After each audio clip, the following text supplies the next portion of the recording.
If you've got a lot of mortise and tenon joinery in your future coming up in your woodworking shop, let me talk a little bit about this jig here. This is the Lee FMT jig. That stands for frame, mortise, and tenon. And it's really specifically designed to be, it's just a beautiful way to make mortise and tenon joints. Here's the way the whole thing works. There are a bunch of different guides that can be used with the jig. And the guides control what size mortise and tenon joint you'll create. So it's clearly marked on the guide what dimension mortise and tenon this one will cut. So by marrying different guides to different sizes of router bits, the jig will allow you to produce a whole variety of mortise and tenon sizes. The guides themselves snap into the top of the jig here. Now those guides are all about the pins that are in the base here under the router. So I've got my plunge router attached to this FMT base. Here in the base for the jig, there are 2 pins.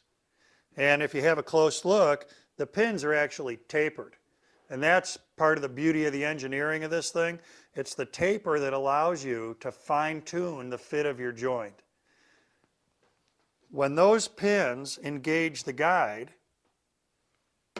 the taper is what controls the fit because we're going to use more or less of the taper. In other words, a wider or smaller part of it.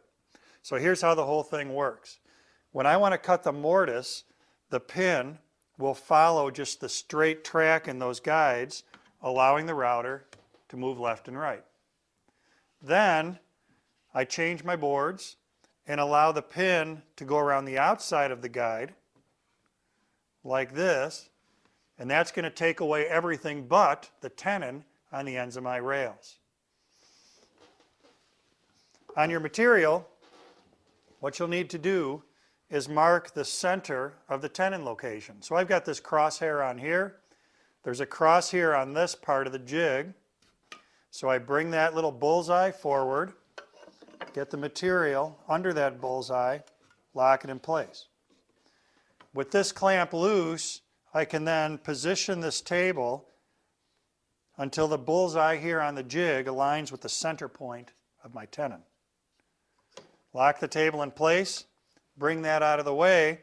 We're just about ready to cut. The depth of our router bit will then control the length of our tenon.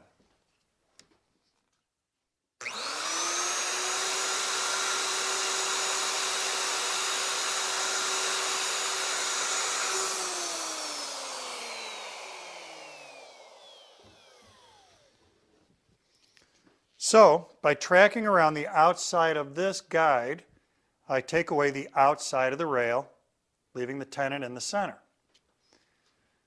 If we were doing a big project, at this stage we'd cut all the rails. What I'm ready for now is a test cut and a leg. So there's a fence in here that guides the rails in place. That's ready to come out.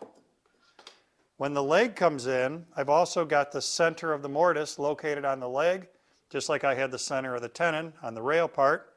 Bring the bullseye forward again.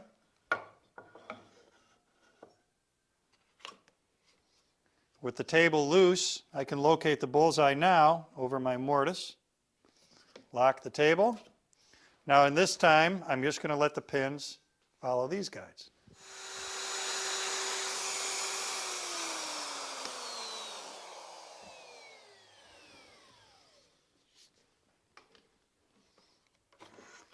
These cuts result in a round-ended mortise from the router bit. Also, a round-ended tenon because of the way we followed the guide. Then we can test our fit. That's snapped together beautifully. Now if it doesn't fit for you, it's an easy adjustment. Thanks to the engineering on the jig, remember those pins are tapered? As you turn these knobs, they pull those pins up and down. So again, you can use a larger or smaller diameter of the pin, which allows you to very, very finely micro adjust the fit of your joint. So it's a dedicated machine. It's excellent for cutting mortise and tenon.